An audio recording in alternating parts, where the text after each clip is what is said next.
guys. So today mag-edit tayo. I'll show you kung paano ako nag-edit ng mga shots from the game. So as you can see, ang ginagamit ko is actually yung Shot Tracer Pro. Yan. So yung isang ito yung ginagamit ko. Yung Shot Tracer. You can get it sa Shot Tracer app.com. Can be with Android app, yung Apple. So ito yung this one is yung Apple saka Android. They have yung mobile version, pero what I'm using is dalawa. So I had Mac OS at saka Windows. So right now we're using Windows. Itong Mac ko at saka itong laptop, meron din yan. Okay, so I'll show you how. So how do I do this?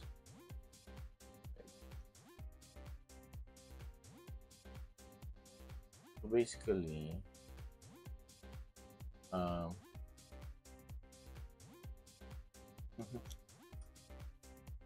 let's remove all the projects. Okay, I'll show you how.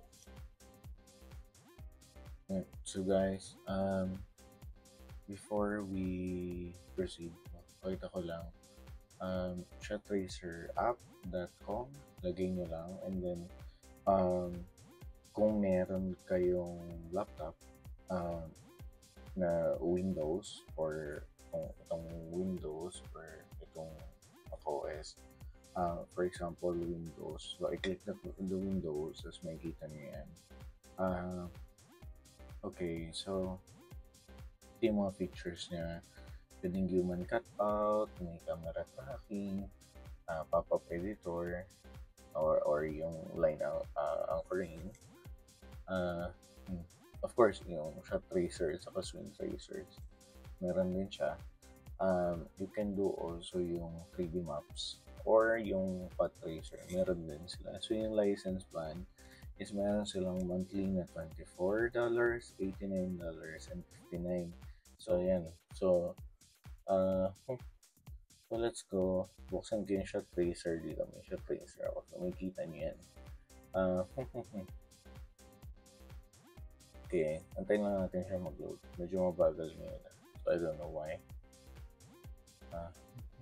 Okay, so nagbukas na siya. So what I usually do is yung mga videos I already uploaded to sa iCloud ko. It's not required, pero kung paano nyo mapalagay yung mga videos nyo papunta sa PC nyo, sa storage nyo, depende sa inyo kung paano, no? So what I do is meron ditong dito sa baba na to, yan. I hope you see my mouse. Import video, and then well, I need to find yung ito yung dami ng videos na meron ako. I think itong 3684 siguro. So itong 3684, if I open, makikita niya, no? Wait, paano ba isang? Okay, here, yan. Ayan, itong 3684 na yan. Open ko lang yan. Tapos, yan. Ikita nyo, nandun na siya. Sa taas. Ayan. Yan. Okay. So, pagka pinilik ko yan, makikita nyo na ito yung actually pinalo ko. Wait, sumuot natin. Yun yung pinalo ko. And then what you have to do is just to play it. And then dito, play it here. Yan. Play. And then, siya na yung gagawa niyan. Yan. So, yan. Yan. Kasi nga paulit-ulit lang yan. So, that's simple as 1, 2, 3 lang actually pag meron ka nito. Uh, but I have to explain no kung anong camera settings ng cellphone no, na para mas makukuha niya yung uh, yung bola no. I'll explain dito rin sa video na to. But first no, stop natin ito. So marami rin nagtatanong kung yung swing tracer ba is kasama ba. So of course, well, hindi automatic yung swing tracer. So yung swing tracer, you have to do it by your own. So ito, makikita natin dito. Wait, yeah, swing tracer. Well, pag tinik mo yan, makikita mo dito is, wait lang, kasi tripod pa rin ako. So makikita mo dito kung saan yung set ng first frame mo. So, i-click ko yan mamaya pagkatama niya ng bola. So, we need to find yung kung kailan siya tumama sa bola. So, makikita niyo yan dyan. So, what I do is I click the next frame para mahanap natin. So, while I'm clicking this one, makikita natin kung kailan siya gumalaw, then we set the first impact dito kung kailan siya gumalaw. Okay? So, let's see. Ayan, gumalaw na siya. So, what I do is to set first frame and then naka-auto yan. No? Ayan, ito to, yung auto skip na yan. So, pag kinalik ko siya, kung hindi mo makita yung pamalo mo, what you can do is dito, meron namang siyang option na zoom in. So, it will zoom you doon sa dito. Wait So, ayan. And then, we have to mark. No? Ayan, mark natin yan. Once na kinilik mo yan dyan sa pamalo, dito, no? Ito yung reference ko. Magmo-move na rin siya. Okay? So, isa-isa siya. Medyo meticuloso. Kaya minsan, I don't put swing tracers din. Especially kapag yung mga shots mo is actually paulit-ulit lang and also you have to edit a lot. So, yung swing tracers are most likely hindi naman siya masyadong kailangan. No? And also, dito makikita mo no, yung paglalagay mo ng swing tracer is nakikita mo kung ano yung swing path mo, which is good for you. Diba? Nakikita mo kung tama ba yung palo mo or hindi. So, yan. Nakikita mo yan. And then, tingnan natin sa backswing. Kasi minsan, yung backswing is a little complicated. So, katulad yan. Ito medyo kita yan. Yan. So, I guess, mga nandito yan. Dito sa braso ko. Nakita natin. Okay. Mga dyan yan. Ayan, nakita mo. So, ito, may ano siya, mayroon siyang previous frame. Pwede mo kasi siyang i-edit like this one. So, pwede mo siyang, katulad na, wait. I guess, itong isa na to is baba natin ng onte. And then this one, ayun, nagpakita na siya ulit. Okay? So, makikita nyo, yan. Yung step by step, makikita nyo dito kung saan dumadaan yung malo ko. Yan.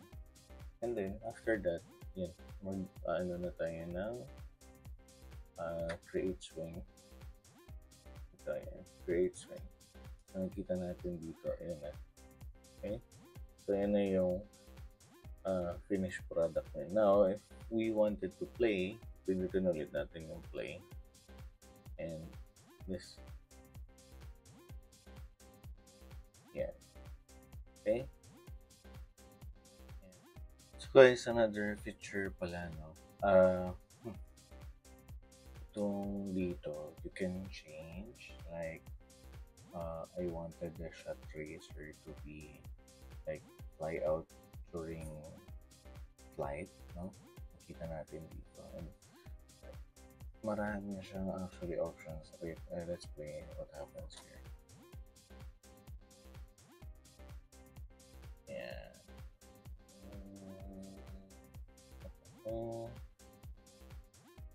Okay.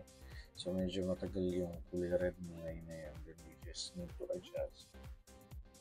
High duration, high tracer after 0.05, I guess. Ayan. Yeah.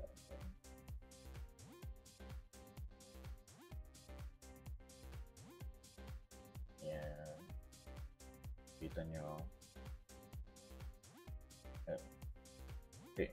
So I guess that's good. Yung zoom is actually hindi siya, may nagtatanong kasi, yung zoom kasi is actually, it's a feature doon sa software, itong yung zoom. Yan. So pagka kinilik mo yan, yung mismo application or yung software na yung susunod dun sa bola.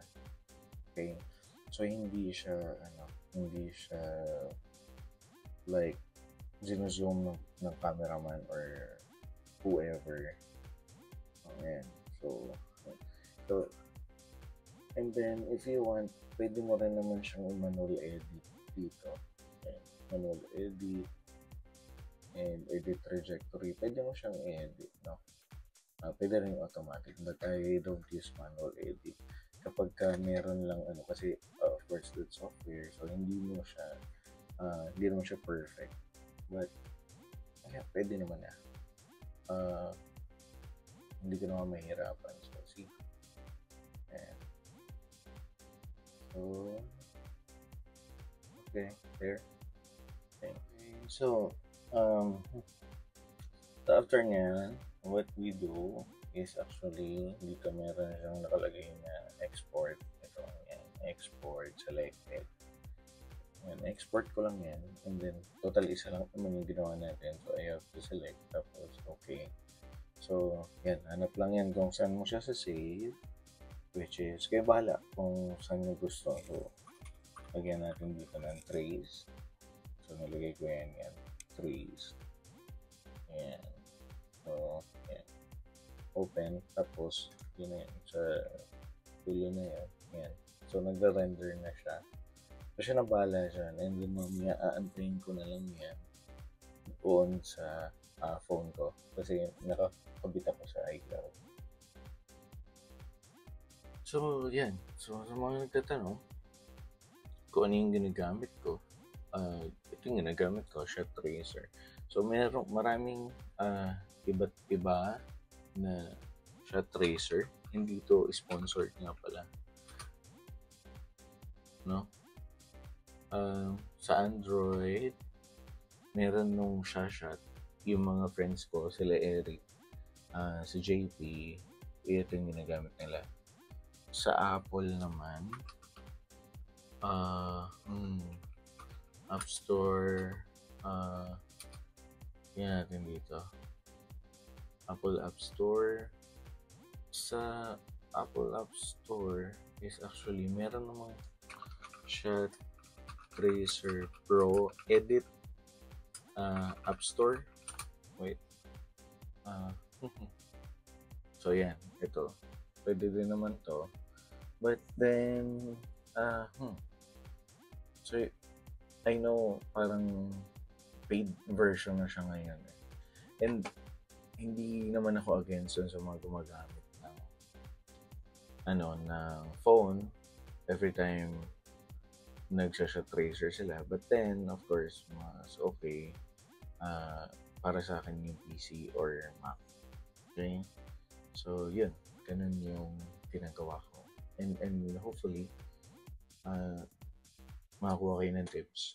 Dahil marami na rin nagtatanong kung paano ko ginagawa yung mga videos ko. Hopefully, makatulong sa inyo. And together, we can be great at all. So, yan. Yeah. Comment down below kung anong software or some ways or other ways na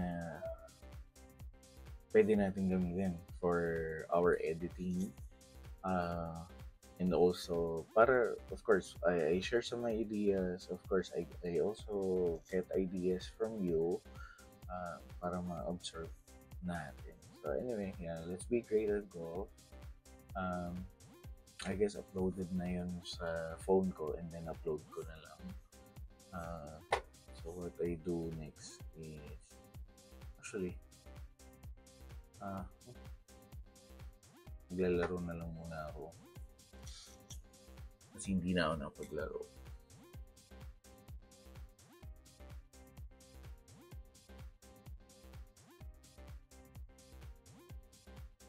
Yeah, let's be great at golf.